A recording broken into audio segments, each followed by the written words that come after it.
Welcome to Sanity Damage, a tabletop role-playing game actual play podcast. I'm your Dungeon Master, Nagish. Joining me is Cody. Yar, Jack Rackman, captain and friend of beholders. Yes, join us in part 1 of this interlude of our first campaign, To Whom the Sea Belongs. The vastness of space. So empty you once thought, and yet so completely, mind-numbingly full. Stars as numerous as sand on the beach, yet each star might hold entire planets, entire solar systems of planets, full of beaches, full of sand. The scope is staggering. You're slowly falling, or flying, or swimming perhaps, whatever it is. It's a faint descent alongside Nagish the Beholder. Nebulae sprawl across the endless expanse, clouds of pastel orange and green and pink and violet and gold. Your skin prickles with white-hot radiation and shivers with eternal chill. Throughout the vastness of space, you note that there are currents, much as in a physical ocean. Huge waves that crash through the cosmos like whitecaps crashing into high tide, like great curtains rippling and intersecting with one another across dimensions. Your lackadaisical descent brings you toward a cluster of large meteors floating in the flow of some incomprehensibly large space current.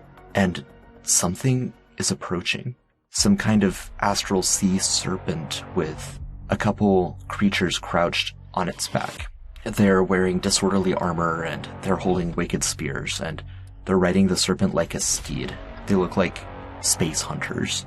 Let's go ahead and roll initiative. Friends of yours, Nagish? Oh, no, I haven't seen them. They look, I don't like the way they look. I don't like the way they're coming at us. We should dispatch them quickly. Alright. Well, I don't have a whole lot of power. I kinda used it trying to do that thing a moment ago. I'll do what I can to keep you safe, my friend. Oh, likewise. We are more powerful together than we would have been separately. I think we can take them. I'm not worried. With my new best friend at my side. Yeah, I am out of spells after that last fight. It's been a while since I've played Jack. Yeah, you are out of spells, but you are up a beholder. You can play Nagish as an NPC ally during this fight. Wow, okay. For now, you can choose your eye raise if you want to. Otherwise, you can just click eye raise and it will randomly roll eye raise for you. If Nagish's sanity gets down too far, then I'm going to say it has to be a random roll. Alright. Jack got a 17 initiative. To be honest with you, I was reading through all my shit real quick and double checking what Jack can even do. Oh, sure. No worries. Nagish got a 9. The hunters on the back of the serpent got a 15, and the serpent itself got a 20. So the serpent will be going first. Check its speed. Nice, it's nice and fast. It is gonna slither on up toward you both. It's just riding the eternal current of the cosmos with these little things on its back. And you'll see on this map here, there's the starry background, there's little meteor things. The meteors are, the smaller ones are spaced maybe 15 to 30 feet below you or above you. So imagine the map in 3 dimensions as much as you can. And you can dictate when you move up or down. You can move any 3-dimensional direction as part of your movement. Basically, everyone can fly. Sounds good. I think I can get that. Yeah, the Star Serpent is unable to reach all of you immediately. It's actually going to reposition behind this larger meteor, giving itself cover. Total cover unless you reposition. It is now your turn, Jack. Well, Jack will launch a mighty bolt of thunder, thunderbolt, firebolt with thunder imbued, at the mount, their big dragon thing. Remember, it's got cover unless you move into some other vantage point. Absolutely. I will swim forward. It's behind this big rock thing here. Yeah. You're in kind of a asteroid field, think Star Wars Episode 5 kind of terrain. I will swim past Nagish, 30 feet there. That should give me a pretty good line of sight on its flank. Yeah. I will not give it any cover at that point. It's a pretty large creature, so now that you've moved around, you've got a clear shot at it. I will imbue my attack with some extra lightning as well. Okay. So, if I hit, do some extra damage. Does a 16 hit? That's the magic number right off the bat. Hell yeah. So that's 11 damage, and then 14 bonus damage as a gift from Yold. Nice, and that's all lightning damage, right? Yeah, it's all lightning. Okay. Excellent. Yeah, it takes all of that, and you'll notice as you shoot this off, it looks like both the steed and its riders are all just a little bit banged up, like they're coming back from some kind of hunting excursion. There's some kind of corpse trundled up on the beast as well. So it looks like they've already had a little bit of a rough go, but they're looking to pick off another couple star creatures to feast on. I'll yell out as I strike at them. Yield now! You don't know what you're getting into. This big eye guy, he's pretty fucking strong. Do you speak Celestial? No, Jack does not. He speaks Primordial. Alright, well, in that case, the riders will shout back, and they will both dismount and begin swimming in opposite directions, repositioning themselves. One of them will climb up onto a giant asteroid that's close to its mount. This is like, the size of a couple houses or a small tavern. It's just clinging to the side as it's slowly rotating. The other one will swim off in the opposite direction toward a much smaller asteroid. They will both cast darkness, and that will be their turn. Okay. Oh, wow. Yeah, 2 giant orbs of darkness. It's like they just drain all of the starlight in that area. Does it look like magic that's doing that? It does. It does look like magic. I was reading this and I was like, man, this encounter is going to be pretty tough with that. And then I remembered who your ally is. Yeah, it's on Nagish's turn. He will definitely look. He will float 20 feet over and look right at this fellow who casts darkness and use one of his eye beams. All right. I think his eye beams are 120 feet. Yep. Nagish has true sight, so he can see straight through the darkness. Furthermore, his central cone, I can't remember if it suppresses or eliminates the darkness. Oh, the trade-off would be, though, if he did that, he wouldn't be able to use his eye rays against the creature. Oh, I see. Yeah. That is true. But, I mean, with his true even sight... if he moves off to the side... Yeah. With his true sight, he can still get the shot off, no problem. It's just he would leave the darkness up. That is true. I think he would see through the darkness and shoot an eye beam. Okay, sure. I got a 3 that is a fear beam. DC 16 wisdom save. I actually got a 16. Damn you. Yeah. So, he can only get off 1 of the 3, though, right? Because he can only see that guy? Well, no, I mean, he can see through the magical darkness, so he's able to see all 3 of them. And he can target the same person multiple times if he chooses. Oh. Yeah. Alright, so for his other ones, then, he got a 2 and a 5. So a 2 is a paralyzing ray. And I think he would just go across the board and look at one at each of them. Okay. So the dragon next. Yeah. And I'm going to give the dragon advantage on this due to the positioning of the meteor between the 2 of them. So, yeah, con save, even with advantage, got a 13. So the space dragon is paralyzed. He sees all. He sees all right. Even you hide behind the thing, he just uses the eye of the Norns to see on the other side of it. It's not really fair. Oh, yes, not fair at all. This is quite fun. And then on the third one, it's an enervation ray. Oh, and I got a crit fail, so take all of that damage. 15 necrotic damage. Guess what? That actually kills it. Oh! Wouldn't have, except that he had already been engaged in some kind of space hunt. Does he, scream as he dies, or does he just disintegrate? He doesn't disintegrate. Yeah, with an innervation ray, he screams. It's like, again, with the Star Wars references, it's like Force lightning, he's just, shaking in agony, and then eventually he just kind of convulses and stops. and his body begins slowly rotating as it drifts off into the endless, expansive space. Damn, Nagish, you're scary as hell. Oh, that was delightful. Well, it's the space dragon's turn, and it's paralyzed. Are you sure you don't want to give up? Let's see. It's gonna repeat its save. Do you speak space people, Nagish? Oh, why would we speak to them? We're already winning. Well, I mean, don't you want more friends? Wouldn't they help us be guides? I mean, you haven't been here in hundreds of years. Well, that is a good point, actually. Let's see if we can take that little one. It looks like a fun plaything. It is your turn, Jack. I don't like the way you said that, but okay. Alright, so dragon is still on the menu then. I will swim forward 30 feet and zap the poor dragon. Alright.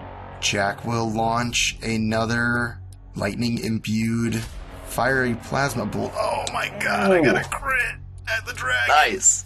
15. Not as powerful as if Yold had sent it himself, but, Yeah. you know, what can I do? Not bad. It's Still like good, shooting yeah. fish in a barrel. He's paralyzed. Yeah. Just got unparalyzed, but you still managed to snipe him while he was down. Right. Let's see. The hunter is going to move the darkness a little bit, try to make things more difficult for the one who can't see through magical darkness. At least I don't think Jack can. He does have dark vision, but not magical dark vision. Right. And the creature, Nagish can see this. It double moves into the darkness and approaches Jack. Watch out! The scout, the soon-to-be scout, is coming your way. It's in the dark cloud. Now it's back to Nagish. Nagish will float forward 20 feet. Right now, both creatures would have total cover against Nagish because of the meteors, unless Nagish kind of floats up or down while doing so, which I imagine he would do. Absolutely. He will use his other 5 feet of movement there. Move forward 15 feet, and he'll move 5 feet up too. Okay. He'll move at like an angle. Yeah. And he'll just use his eye vision to negate the darkness. Alright. Let's see if it eliminates or suppresses. I can't remember. It probably just suppresses it. Anti-magic field spell. Suppressed, yeah. Yeah, I had a feeling. Yeah, I'm going to move the darkness circle over to where it's not relevant anymore, and then I'll snap it back if he changes the direction he's looking. All right. Is that his action? Or is that... I think he just does that, right? Just by choosing what direction he's looking? Yeah. Yeah. And everything would be in his cone then, right? Right, right. So they can't Vision. cast spells, but his eye rays aren't going to be effective. So I think that's all he can do this turn. I believe you're right. So let's see. The serpent is going to go now, no longer paralyzed. It's going to swim up next to Nagish, slinking between the meteors and coming around from under the meteor to sneak up and bite Nagish from behind. Let's see. The first attack is only on 10, which I think misses. Can't remember Nagish's armor. Nagish has an 18 AC, not too shabby. Dang, not too shabby. Okay. The second one also misses. So that is all for the space dragon. It's back to Jack. For listeners, the space dragon is just like a giant serpent with a couple little legs at the front. It doesn't have wings or... It doesn't look like a typical dragon. It's more like a serpent. But it is like made out of corporeal starlight. Pretty ferocious looking. And we are back to Jack now. Man, I feel like this has become an extremely long-running gag that I've forgotten about. But Jack reaches to pull out his sword and realizes he doesn't fucking have a sword. God damn it. God damn you! Question. Yeah. He's in the anti-magic cone, so I really can't do anything to him. Could I swim, like, back here and shoot something at the dragon? Sure, yeah, if you're behind Nagish and given the angling of his eye cone, yeah, you'd have a clear line to the dragon. I will swim under Nagish and the dragon there to where I kind of have an angle on him. Yeah, so I guess now you're the lowest down on the map, under one of the giant meteors.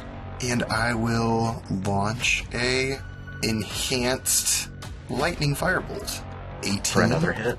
For 11 plus 2d8, 7 bonus damage, all Nice. lightning. Yeah, And doing that good was work my on it. last of those. Oh wait, that's called the Storm Chosen ability. Wrath of the Storm is a different ability. Yeah, Wrath of the Storm is your channel divinity, I think. Yeah. Yeah. Wrath of the Storm, it's like a hellish rebuke. Yeah, right. Is that all for a check? I am going to spend 2 sorcery points, and I'm going to try and quicken another one. It's not imbued or anything, but I'm going to shoot another one at the dragon. Okay, yeah. 26 for 16 damage. Nice. It's really, really hurt. Like, the starlight is starting to kind of shake and break off from it, like fragmenting glass. I only have 1 sorcery point left, and that's Jack. Alright. The hunter is gonna move up to Nagish and see if he can land a hit while his Star Serpent was unable to. Miss, and miss. They've definitely bitten off more than they can chew. We're back to Nagish. Yeah, they certainly did. Nagish is gonna shoot his eye rays, I think. He'll look away into well, no, I guess he can't change his direction there, can he? Or else the darkness will come back. I guess he'll bite. He'll bite the dragon. Okay. Ooh, an 11 probably misses. Yeah, he will not bite the dragon with a roll like that. The dragon finally lands a hit, though, biting for 22, which is 7 slashing and 14 radiant damage, 21 damage total. All right. And second bite for another 22. This will be more damage, 24 more damage. And that brings us to Jack. Oh, end that one. That hurt. All right, I'm on it. Jack will swim around and get a better angle on this dragon and keep shooting. 24 for 6 damage. All right. Damn it. I was hoping for more damage. Yeah, you're close. You just might get a couple more bites in first. Just double checking, make sure that I don't have anything that I could do. Okay. But I don't think I do. All right. The hunter's gonna swim around through the stars a little bit and just keep hacking and slashing at Nagish. A miss with a 15, a hit with a 24 for 9 force damage, and another miss. That does bring us back to Nagish, who's not too happy with this. Yeah, let's see if he can... man. So if he looks this way, he can shoot eye beams this way. Correct. If he locks... Right now, he's being flanked, so he can lock down one of them with his eye beam, or with his eye cone, and then use his eye beams on the other one. He will look at this little soldier that's like hacking at him, and he's gonna try and obliterate this dragon with his eye beams in fury. Okay. There we go. Nice. So a 6 is a telekinetic ray, 16 strength to be pushed 30 feet. The dragon Does succeeds not that. get pushed. Stands its ground, or its space dust area. 3 is a fear ray, 16, he's afraid, but fortunately he he's fails still that right one. there. But here's the kicker. It's the 10. I got a 10. So it's a Scourge Ray, DC 16, Dexterity save, takes 17 psychic damage, 10 sanity damage. And if they're reduced to 0 points by sanity, yada yada yada.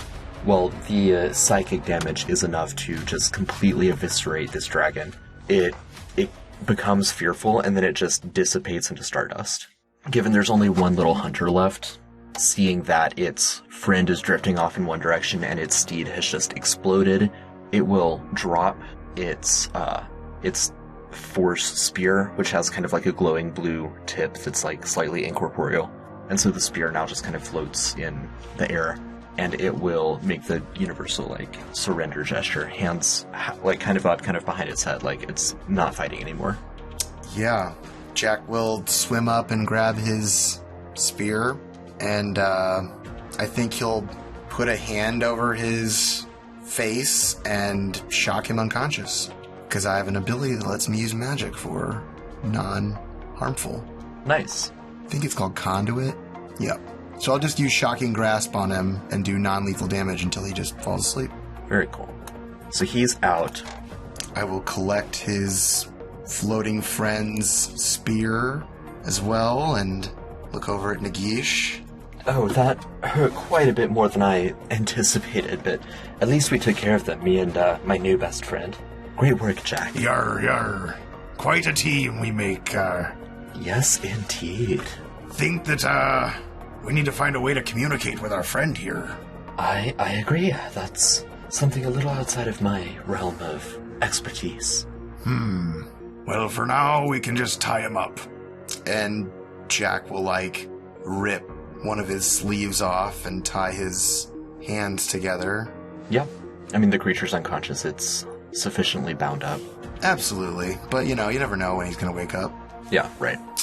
And we will keep going wherever we were going. Where were we going again, Nagish? I lost track of that in the fray. That is a good question. I'm peering around. This is not really a place that I'd like to settle down. We're still in the danger zone, as I suppose I'll call it. I'd rather move well beyond the reach of this particular this one of the four. Let's get well beyond this area. All right. What were they hunting? Did they have anything good that we might... I don't have a lot of food on me. I had a cook back in my crew. Yeah. They had I'm trying to think of, I can't remember what they're called, but they had a space hippocampus. It looks kind of like a unicorn, but with a gold dragon head, and it's got dragon scales and a fishtail. They had one of those. All right. Well, I hope it's good eating. Tastes kind of like crocodile. All right, I guess that's good. Good enough for me. It's good enough. Likewise. Oh, this is scrumptious. Thank you. Well, I'll see if I can put any of that stuff Moriarty was always blabbering about to use. I don't have his spices. Oh, nonetheless. But I do have... excellent stuff. I do have my secret spice. Prestidigitation. Yeah. All right, well, lead the way, I suppose. Kind of getting lost in the three-dimensionality of it all. Which way is up, which way is down? 3 dimensions. My dear friend, can you not see all 7? No.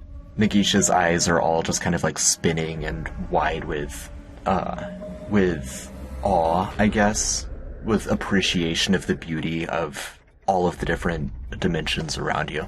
It's apparent that he is seeing more than you are. Even as beautiful as this place is, I do not want to stay here. Let's get as far away as we can from the world we left, from the realm of the dreamer. You know of the 4, yes? The 4 great elders? Well, I am not as informed as you might believe. I didn't go to school. Oh, well, let me educate you then. We've got nothing but time, I suppose. I'm not quite sure how that interacts with space and physics and all of that, but nonetheless. Well, how do I explain them then? You understand that in some ways I created the Well of Fate. Yes, the Norns did, to imprison me and keep their eye from me, to keep my eye from me. But when creatures such as myself dream, we shape the world around us. So all those terrible puzzles and weird Canadian geese and all of that, some of that was just from me dreaming. Does that make sense? Well, I have some pretty weird dreams. Have you ever dreamt of another person that might have been you, might not be you might have never seen them? Or have you ever dreamed of a crowd? Have you ever seen hundreds, thousands, billions maybe of people that are just off living their own lives but within your dream? I suppose that's true. Yeah, I suppose there are people doing their own thing. So, what happens to those people? And all 11 of his eyes look at you. What happens to those people when you wake up? I don't know. I suppose they never existed. I don't know. I Were they real people? Are you a real person? Well, of course I'm a real person, Nagish. I'm your friend. Of course you're my friend, but am I a real person? Well, you're pretty fucking real to me. You almost killed my whole crew. Oh, well, thanks, buddy. I appreciate that. Oh, well, you know, in the same way that I dream and it can change reality around me, in the same way that you dream and you dream of people that perhaps they never existed. His eyes kind of look up in the different dimensions around you, below you, the supernovas and black holes off in the infinite expanse. And you do get the vague sense of an enormous shadow that you feel briefly just pressing on you. Nikki shudders a little bit and says, I must speak of this in hushed tones, you see. There's one like me, but greater than me. And Jack, you would know, even if you haven't met beholders before or heard of beholders, Nagish would never admit that someone is greater than him unless it's, like, indisputably consequential. Nagish will say, have you ever heard of Azathoth? No. Azathoth, he is one of the four. A great dreaming god. One of the four great gods. The children of the six. Not even I know much of the six. But of the four, one is the dreamer. That is Azathoth. Entire universes, you see, they only exist because the dreamer has dreamt them so. Entire realities. Should the dreamer ever wake? Well, again, what happens to those crowds that you never knew when you wake? That's disturbing. That is very disturbing. So there's a god that dreams us right now. He's asleep. Indeed, my friend. This is why I want us to get as far away from him as possible. If we can move beyond his reach and, well, have you heard of the Kaleidosphere? I want to make a joke here, something. Kale, like the vegetable? No, Yes. Oh, yes. Kale like the vegetable. I miss kale. Maybe we'll find some on the next planet we go to. When it's seasoned just right with some Parmesan. Anyway. So... It's alright, I guess. If it's prepared right, yes. Don't steam it, don't boil it. It's terrible. Anyway. The Kaleidosphere. That's as reality as we know it. You call it Nerohan. Oh, sure. Nerohan is one of many millions of planets in the Kaleidosphere. Have you ever wondered, Jack, what it must be like to be an illustration? To be a stick figure, or even a full painting on a piece of paper or canvas? I imagine it must be really boring, because you can't go anywhere and you're stuck on a piece of paper. Right, I imagine it must be.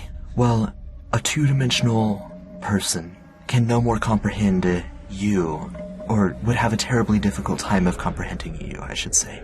For if you stuck your finger on the piece of paper, to them, living in two dimensions, it would appear as though your finger were just a dot, perhaps a widening line as you stuck your finger through the paper. But they wouldn't be able to see your whole finger, just the two dimensions of your finger that they're able to interact with. But there's so much more of you. Now, in the same way, suppose that there's a four-dimensional creature that you can only interact with to the extent that a drawing can interact with you. Now, if the one dimension is a dot on the paper, and the two dimension is the line, stick figure man, and the third dimension is me, standing around and walking up on the piece of paper, then yes. What the fuck is the fourth dimension, my friend? Well, exactly. You can't comprehend it any more than a paper can comprehend you. But if one dimension, as you said, is a line, and two is you add an angle perpendicular to that line, and that creates a plane. And then three dimensions is you add an angle perpendicular to that plane, and it becomes a cube, or a person, or a planet. Then you add another angle perpendicular to all three of those angles, and that's the fourth dimension. Jack, oh man, I rolled a 1. Take 1 sanity damage. I feel like Jack maybe gets it a little bit more than you were hoping. But he does. He's tracking, yeah. He's receptive to it. Yeah. If you would have told me that, about a couple of months back, Nagish, about maybe 5 months ago, I would have told you were insane.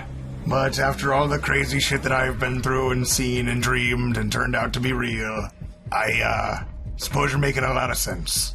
And here we are in space, swimming away from a dreaming god, so, gotta take the rough with the snuff, I suppose, and I'm pretty receptive right now.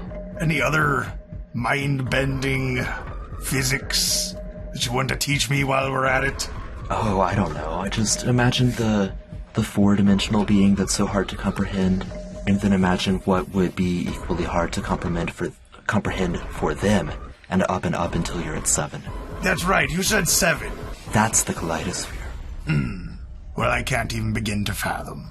It's deeper than the deepest fathom of Nerohan. So, you're a religious man, yes?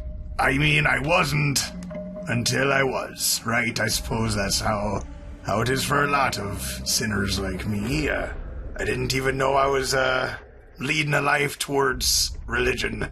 But I suppose I've always been doing what Yold expected of me in a way. Yold, yes.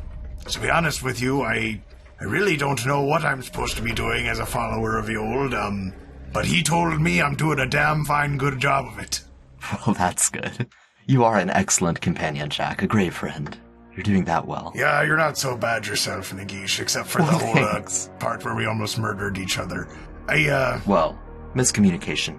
If I'm gonna be totally honest with you, I really felt bad about attacking you. I felt bad about your whole situation. I really didn't think you deserved to be locked up and then killed and then have a forceful surgery done to you. But I dragged my crew across the ends of the earth, magically teleported them. I mean, I really put them through hell.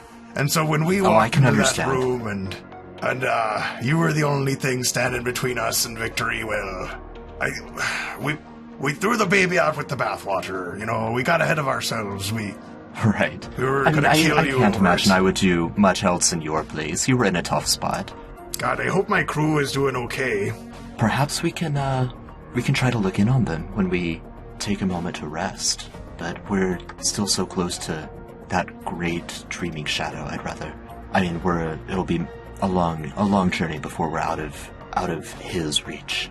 Can you see it from here? I try not to. I don't think I can see it. You certainly can't. But as you drift along through the expanse, the intensity of the starlight around you ebbs and flows. Sometimes it feels like you're in the middle of one of those high-definition IMAX style Milky Way explorations. And other times it feels more like looking up at the night sky in a dense city. There's enough air pollution that you can't see as many stars. So there's kind of a give and take, but it tends to be more towards just scattering galaxies upon galaxies of stars overlaid on one another. And having heard the explanation of the 7 dimensions, you begin to feel that perhaps you can see it. Maybe it's just a confirmation bias, but the great waves that crash through the stars, perhaps that's some form of intersection of dimensions. Perhaps it's not, it's hard to say. Right, like him pressing down on our piece of paper. Right, exactly. You're drifting past these ancient ruins of civilizations lost to both time and space. Perhaps there are other worlds and other realities, or what's left of them. Perhaps they are interplanar ruins from beings like the Githyanki, maybe the Wayfinders. But they all appear abandoned, at least in this stretch of the Astral Sea. And as you travel, Nagish he's been locked up for ages, literally, so he's all about just babbling on and on about all of the histories that he's imagined or the stories that he's made up to bide his time. He's just eager to have someone with who's lending him a willing ear. But eventually he gets back to the topic of Azathoth. He avoids that name like the plague after having said it a couple times, but gets back to the topic of things cosmic, and says, speaking of dreams and dreaming, it seems lost on him that he was speaking of dreams and dreaming 4 hours ago. That time is difficult for Nagish. So the dreamer dreamt up not just you, not just me even, but entire pantheons of gods, you see. Some of these gods are known by different names in different worlds, or even different names on the same world, but in different religions. Many of these gods, in fact, have become self-aware in some great twist of irony and realize, as I do, that they are just figments of a dream. And of course the instinct of self-preservation is rather strong, so once one of these gods found out how tenebrous our reality is, he went about preserving it. He imbued his power into 10 items of cultural and historical significance. One is your totem, and one is my eye. Wow, that's crazy. So you're saying that totem we've been dragging around all over the woods is linked to the existence of the universe? Well, not exactly. I mean, linked, I suppose. What I mean is that totem that you've been dragging all around the forest and the eye that got split into 18 parts and is graciously now back in my magnificent skull. Yar. Those... Yar. I like that. Yar. Feels fun. Yar. Yar. Those 2 items, along with 8 others on Nera Ohan, those are vestiges of power created by a god who knows that he is just a dream and is looking for a way to prevent the dreamer from waking. So, the other 8, when merged with my eye and the totem, become a new item. They fuse together. They Voltron. They merge. They merge. They merge into something called... Eye on a stick. That's terrible. I'd prefer not to think about that. That sounds like one of those myths. There's a cyclops in a lair and there's suddenly a tree coming out of his face. No thank you. Yar. I'm familiar with that myth. Oh, you understand it, Jack. You understand how to see beyond the pale. These items, when merged together, become something known as the Jush Pitar lyre. Its melody is strong enough, the lyre, when it is played. Its melody is strong enough to lull. Well, I'm telling the truth, but yes. So you're gonna tell me I was gonna mix the eye and the totem into a fucking lyre? Do you understand? Perhaps imagine that you're on a piece of paper again, and here we go with the paper. Here we go with the paper. Imagine that. Let's take a lyre. A lyre. Tip the wooden part of the curve of the horn just barely against the paper. It looks perhaps maybe like a toothpick to the person on the paper. Oh perhaps. My god! It looks like a totem. Is that what you're trying to tell me? You're so smart, Jack. And then what? Tygal carved a walrus into it? Oh, Tygal already happened? I suppose that makes sense. Yes. Still getting my bearings on the whole time thing. Well, the melody of this lyre is strong enough to lull the dreamer into an ever deeper slumber. It's only been played twice ever, because it keeps getting split up from itself. Once even before I was born, and once during the World Storm, 250 years ago, I think. It's actually what put an end to the World Storm when it was used. It calmed the wrath of the dreamer. The World Storm was caused by the dreamer waking up? By the dreamer stirring in his slumber. Think how little control we have. When you're asleep, if you sneeze, or if you need to relieve yourself, or if someone comes into the room and shakes you, that's how little a chance we have to survive. And if you grow restless in your sleep, your dreams become fuzzy, do they not? Such with what we perceive as reality. Well, sometimes when I wake up, I go back to sleep, and I fall into the exact same dream. Is that a chance that you would like to take? No, just saying it happens. Sure, it happens. It's not a chance I wish to take either. That is so strange. So, is that all the lyre does? Puts people to sleep? People, it puts the dreamer to sleep. And of course, each of the 10 are terribly powerful in their own right. I mean, there's your totem and my eye, of course, but the Actilian spear or the flaming heart of Pele, the stone of endless sacrifice, all of these things, tremendously powerful on their own, even more when merged. Can the lyre do all the other stuff that the other objects can do? Oh, that and more. Well, there you go, I'm sold. Excellent. Well, I mean, the only issue with that is that in order to use it, I'd have to go back to Narohan and find all those other pieces and put them all together into my head and all of that. I'd rather just GTFO, as the kids say, get as far away as we can from him, get out of the scope of the dream, get into the realm of one of the other of the four, somewhere that's not so ephemeral. Couple of questions. I don't know which one first, so I guess I'll just... If we did get all the pieces and merge them into your head, would you just have a lyre in your head, or how would that work? Oh, I actually have no idea. It hasn't been done while I've been conscious in this form. Alright. And then 2, if the one is sleeping and making everything real, who the hell are the other 3, and what the fuck do they do? Well, the 3, or the 4 rather, are different opposing sides of concepts. So there's the dreamer, and there's the watchful. There's matter, and there's spirit. 2 sides of 2 different coins each. So where their will reigns uncontested is where you have realities such as the one we are currently in, where it's all just the whim of a dream. Should we get into the domain of the watchful, each come with their drawbacks. I mean, the watchful, I see them as quite authoritarian. They have to make sure everything is okay at all times, according to everyone. It's a difficult place to do anything individual.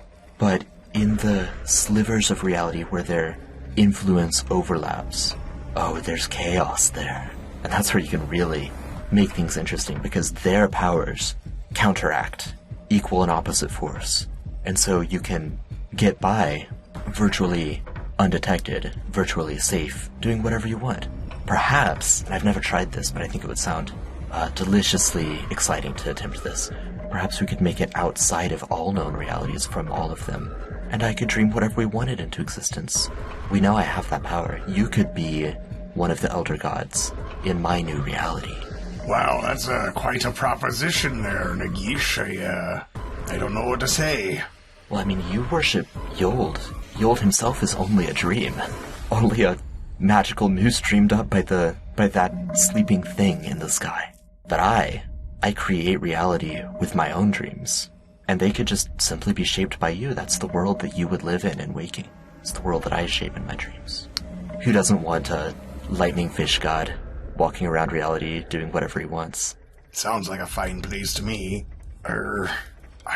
It definitely seems like a strange thing. You know, one minute you're fighting for your life in a cave, the next day you're talking about making your own world and being a god. Yes, indeed. Am I dead? No, of course not. No more dead than you were ever alive, given that, well, I shouldn't say his name. So when you die, what happens? It's very difficult for a creature that is only a head and doesn't have shoulders to shrug, but Nagish manages. Who's to say? Who's to know? Certainly not me, not even my eye can see that. Interesting. Did you say that there was no time out here? Oh, there is. It's just difficult for me to comprehend. You know, the eye of the Norns before it was fused with my own magnificent iris and, or my own magnificent peeper. The Norns dealt with past, present, and future, and so with the whole magical ritual they put me through in my eye, it's difficult for me to see. And he kind of trails off and looks past you into the ether beyond. And he says, even now, for instance, this is very confusing. I see gods from other reality. I believe that's far in the future. I don't think we have to worry about that. What? It's confusing. I don't know what it means. They seem... I don't know. It seems like they're beings from a different reality altogether, an entirely different set of multiverses, an entirely different 7 dimensions. Problem for another lifetime, certainly. It's a glimmer from our far future, and only if we stay in this reality. I think we can be on our way. Yeah, I mean, Jack would take a long look back at the specks that they've left behind them and sigh, thinking of his entire life being left behind. But I suppose he'd also just shrug and think to himself, like, you know, I didn't have a whole lot of choice, you know. I did what I had to do. You know, kind of counting his options again and looking and realizing he's just got the one. So he keeps swimming forward. All right. After a time, Nagish will... I think we'll say beholders need long rests. That's canon for the Kaleidosphere. Beholders do need long rests. Well, they gotta dream sometime. Right, there you go. Just aside from... Well, I suppose even if they didn't need it, they would still choose to in order to dream. But when it is time for you all to rest, you take a little bit more of the rations from the hunters that you confronted, the space hippocampus creature. Eat a little bit more of that. And now that you are ready to rest, you can each go ahead and complete a long rest. Although, due to the unusual nature of the Astral Sea, you don't automatically regain all your hit points. You would still have to spend hit dice on those. Oh, okay. Which I believe is fine for Jack. Yeah, I'll use one hit die and... Yeah. Bump up. Yeah, Nagish, on the other hand, he's a little bit more hurt. Yeah, I mean, he's got 19 d12, so he'll probably be able to recoup most of that. But he has lost almost 100 health from that last fight. You want me to roll those out real quick? Sure. Add 4 each time. I'm just going to start with 5d12. So that's 30... Plus 20 is 50. 50... Oh, thank you. I was just curious. Yeah. And I'm just going to do another 5. That theoretically should cover it. Okay. 45. So another 45. Yeah, that caps him out at his max. So he's got 9 left. I will find a place to write that. Alright. Yeah, so you both drift into a sleep. And Jack, this is a sleep filled with vivid dreams filled with planets that you imagine. Planets teeming with life and livelihoods and pirate crews, of course. But when you wake up, you can't quite recall any of the details. Were those realities in their own way? And if so, what happens when the heroes and villains in your dreams had their own dreams? Good question, Jack. Take 22 sanity damage just from the sheer everything of all of that. All right. And that's when I wake up, right? Yes. When you wake up and you're just have all of those realizations. I say, fuck, I'll use some more hit dice. All right. I mean, yeah, you can. Oh, I mean, I feel like if it happens when I wake up, I don't know. I guess I will, if you'll allow it. Yeah, sure. I mean, you only regain half each time you long rest, so half of your hit dice, I mean. So, here we go. Yeah, you can recoup it. But you're probably down to, like, 2 overall hit dice now? Yeah, 2. Okay. I am maxed out, though. Yeah. It feels good to have all of my spells back, Nagish. It feels like I am a full man again. Oh, well, that's wonderful. I feel quite refreshed, too, although I still feel just a little loose. But it feels good. Let's keep moving. I'll spend some time trying to communicate with our captive, but I imagine Jack doesn't make much progress. He's not a linguist. That's what Zachariah is for. He knows all the languages. Yeah, no, the captive is... You're reasonably successful with body language, but not with verbal communication of any kind. All right. And you press on. This has been Sanity Damage, To Whom the Sea Belongs. Thank you for joining us on this epic voyage.